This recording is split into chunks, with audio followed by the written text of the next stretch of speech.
Hi everyone, welcome or welcome back to my channel. I hope everyone is doing good. So I'm making a video after a very long time.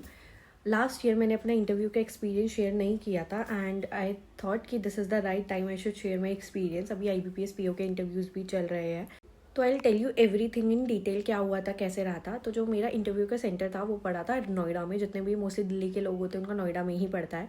And ऐसा कहते हैं कि जहाँ जिसका भी नोएडा में पड़ता है वो पैनल जो मेंबर्स होते हैं वो ज़्यादा मार्क्स नहीं देते. तो ये सब मैं ऑलरेडी सुन के जा रखी थी कि भाई यहाँ से मार्क्स नहीं मिलते ये वो. तो फिर ठीक है, जो भी है, अब क्या कर सकते हैं, वहीं पे सेंटर आया. सबसे पहले तो मैं टाइम से पहुंच गई थी. उधर 2-3 ऐसे प्रोसेस चले थे कि सबसे पहले एक हॉल में बिठाया था जहाँ पे इन्विजिलेटर बैठे थे सामने. उधर तुम्हें फॉर्म वॉर्म दिखाना था, तो वो तुम्हारे फॉर्म पे कुछ स्टैंप वगैरह लगा के तुम्हें आगे भेज रहे थे. जो वो तुम्हें आगे भेज रहे थे वहाँ पे तुम्हारा डॉक्यूमेंट वेरिफिकेशन होना था, तो उधर बहुत देर वेटिंग थी. तो वहाँ पे डॉक्यूमेंट वेरीफाई और सब कुछ हुआ. फिर सबसे ज़्यादा जिस मोमेंट में डर लगता है वो था कि डॉक्यूमेंट वेरिफिकेशन के बाद वो जो तुम्हें जिस हॉल में भेजते हैं ना, उधर तुम्हारे नाम बुलाते हैं 4-5 करके कि इनका नंबर आ गया. तो वहाँ पे थोड़ी देर बैठे रहे. जैसी नाम लिया ना कि चलो तुम्हारी बारी आ गई, वो मोमेंट इतना ज़्यादा ऐसा था कि भाई बहुत ज़्यादा मैं तो डर रही थी, नर्वस हो रही थी. फिर उसके बाद क्या हुआ, उसके बाद जब हम गए इंटरव्यू रूम नंबर जो मिले हुए थे सबको, तो उसके बाहर 4-5 बच्चे बैठ रखे थे, एक एक जना जा रखा था ऐसे. तो उस वक्त क्या था, मेरे को बुखार था इंटरव्यू के आसपास, और बुखार की वजह से मुझे खांसी बहुत ज़्यादा थी. बुखार तो फिर भी मेरा कम हो गया था दवाइयों से, बट मेरी खांसी जा ही नहीं रही थी. तो इसलिए ना मैंने मास्क पहन रखा था. और तो मैं मास्क पहन के अंदर गई थी. तो मेरे को ये था कि मैं मास्क उतार दूंगी जब मैं पैनल मेंबर्स के सामने बैठूंगी, सो दैट वो मेरा एक्सप्रेशन देख पाए. क्योंकि ये चीज़ें ना इंटरव्यू में बहुत इंपॉर्टेंट होती है. नॉलेज वॉलेज इन्फॉर्मेशन ठीक है वो मैटर करती है, बट मेनली मैटर करता है कि वो जब क्वेश्चन पूछ रहे हो तुम कितने काम हो, कि तुम पैनिक तो नहीं हो रहे. वो यही चीज़ें चेक करते हैं, क्योंकि जितनी भी नॉलेज है, जितना भी तुम्हारी इंटेलिजेंस चेक करनी है, वो उन्होंने चेक कर ली तुम्हारे मेंस में, तुम्हारे प्रीलिम्स में. ठीक है, तुम दे के आए हो, पढ़ के ही आए हो, उन्हें पता है कि तुमने मेंस ऐसे क्लियर नहीं किया. तो मेन चीज़ जो मैटर करती है वो करती है कि अच्छा अब तुम प्रेशर कैसे झेलोगे. ठीक है, तो इस वजह से मैंने ये सोच के गई थी कि मैं मास्क वहाँ उतार दूंगी. बट क्या हुआ, जब मैंने मास्क में उतारने लगी, one of the panel member asked me कि भाई क्या हुआ है, तुम्हारी तबीयत ठीक है. तो मैंने कहा हाँ सर, मेरे को बुखार था तो उस वजह से खांसी है, इस वजह से मैंने मास्क पहन रखा है. फिर उन्होंने मुझको बोला ठीक है, अपना मास्क तुम उतारो मत, पहने ही रखो. और ये सब चीज़ें खड़े खड़े कन्वर्सेशन हो रही थी. फिर मैंने मास्क पहने ही रखा. और जो पैनल मेंबर्स थे वो वेरी चिल, वो हंस हंस के मज़े से मजाक कर रहे थे सारे. फिर उसके बाद क्या हुआ, जैसे ही मैंने पूछा करना है सर, उन्होंने कहा हाँ. तो उन्होंने कहा शर्मा जी, अच्छा शर्मा जी की बेटी हो, मतलब पंडित हो, ओके. पंडित में कैसे ग्रीट करते हैं, मतलब दे वर लाफिंग, एकदम ही हंसी मजाक. तो मैंने बोला, उन्होंने कहा कि कैसे ग्रीट करते हो तुम पंडित में. तो मैंने कहा नमस्ते करके करते हैं. तो कहते और फिर मैंने ऐसे बोलिए प्रणाम करते हैं.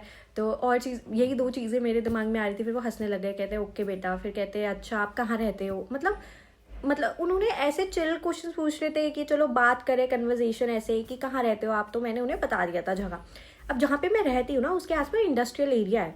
एंड दे आस्क्ड मी कि अच्छा यहाँ रहती हूँ, यहाँ पे तो इंडस्ट्रियल एरिया है, चलो 1-2 इंडस्ट्रियल एरिया के नाम बता दो अपने एरिया के पास. तो वो मैंने उन्हें बता दिया था.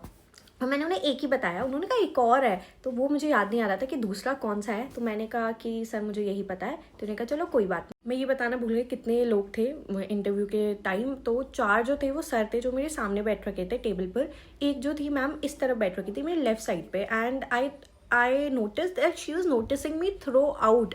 मतलब वो कुछ मेरे से क्वेश्चन वगैरह नहीं पूछ रही थी, वो सिर्फ मुझे थ्रू आउट नोटिस कर रही थी मैं कैसे बैठी हूँ, मैं कैसे बोल रही हूँ, क्या नहीं. बाकी जो 4 सर थे वो एकदम हंस रहे थे, एकदम वो मेरे से क्वेश्चंस पूछ रहे थे.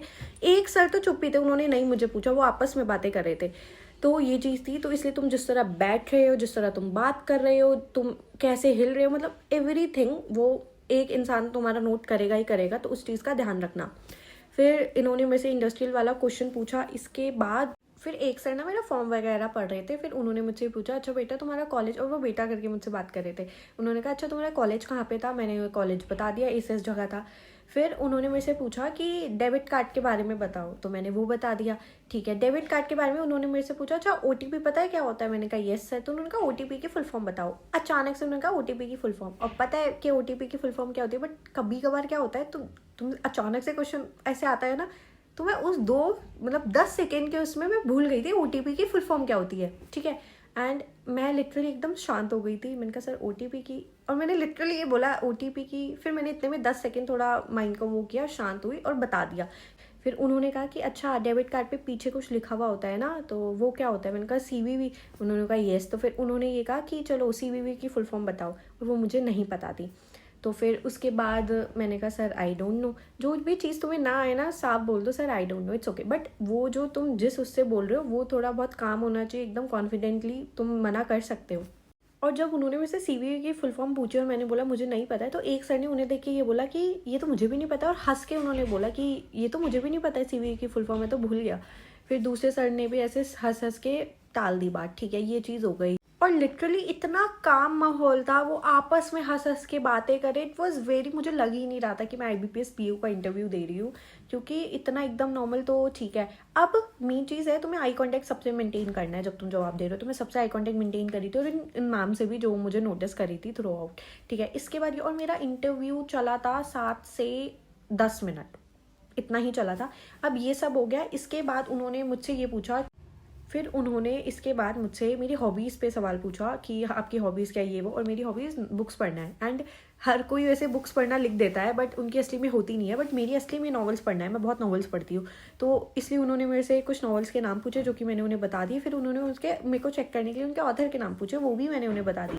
तो फिर उन्होंने फेवरेट ऑथर पूछा, बट मेरा कोई स्पेसिफिक फेवरेट ऑथर नहीं है, 2-3 है जो कि मुझे पर्सनली बहुत अच्छे लगते हैं, तो मैंने उनके नाम जवाब दे दिए कि कोई ऐसे पर्टिकुलर फेवरेट नहीं है, बट हाँ 2-3 के मुझे बुक्स बहुत पसंद है, ठीक है। इसमें जो फर्स्ट वाले सर थे उन्होंने मेरे से दोबारा पूछा ये तुम्हारा कौन सा अटेम्प्ट है, तो मैंने कहा sir this is my second attempt. तो उन्होंने कहा फर्स्ट अटेम्प्ट में क्या हुआ था, तो मैंने कहा सर फर्स्ट अटेम्प्ट में मेरा मेंस क्लियर नहीं हुआ था, तो इस वजह से। तो उन्होंने कहा अच्छा इस बार हो गया, इस बार तुमने क्या अलग स्ट्रैटेजी अपनाई। तो मैंने कहा सर इस बार फर्स्ट अटेम्प्ट था तो इतना मुझे नहीं पता था क्या कैसे करना है, तो फर्स्ट टाइम से सीख कर मैंने सेकेंड टाइम में वो चीज़ें पे वर्क करा जो मैंने फर्स्ट टाइम में नहीं कर पाई थी, तो इस वजह से आई एम हेयर। तो उन्होंने कहा कि अच्छा गुड। फिर उन्होंने कहा तुमने और कौन से एग्जाम्स दे रखे, किसी का रिजल्ट आया अभी तक, तो मैंने कहा नहीं सर ये सब। तो वो यही सब पूछ रहे थे। फिर उन्होंने मुझसे ये पूछा कौन कौन से तुमने अभी एग्ज़ाम दिए, तो जब मैंने जो भी फॉर्म वॉर्म भर रखे थे वो मैंने उन्हें बता दिया था। फिर उन्होंने कहा अच्छा कि इंटरव्यू ये तुम्हारा पहला इंटरव्यू है, तो मैंने कहा yes sir this is my first interview. तो उन्होंने कहा और किसी एग्ज़ाम में इंटरव्यू तक गए, तो मैंने कहा नहीं सर मैंने दिया ही नहीं है, यही दिया था। एंड तो ये चीज़ मैंने उन्हें बोल दी थी। फिर ये सब हुआ, उन्होंने मेरे से ये सारे क्वेश्चंस पूछे, फिर उन्होंने कहा ठीक है आप जा सकते हो। एंड मैंने कहा, मैं मन में सोचती बस यही था मेरा इंटरव्यू, और लिटरली इतना ही इंटरव्यू हुआ है, बैंकिंग का कुछ भी पढ़ाई का नहीं पूछा, वो बस पर्सनल सवाल ही पूछ रहे थे। मुझे लगता है कि वो भी ऐसे थक ही जाते कि पढ़ाई का क्या पूछे, तो ये सब पूछ लेते हैं। एंड मैं ये नहीं कहूँगी सबके इंटरव्यू में सेम ऐसा होगा, it depends on your panel member या जो भी है। और मेरे हिसाब से मेरा इंटरव्यू अच्छा गया था कि चलो ठीक है, जो भी वो पूछ रहे थे मैंने जवाब दे दिया। बस एक जवाब मैंने जो नहीं दिया था, इंडस्ट्रियल एरिया में 2 जगह थी, मैंने सिर्फ एक का ही जवाब दिया था। और ओवरऑल मेरा इंटरव्यू वॉज, अब इस चीज़ में क्या ही अच्छा क्या ही बुरा, जो वो पूछ रहे थे बेसिक सवाल मैं उनका जवाब दे रही थी।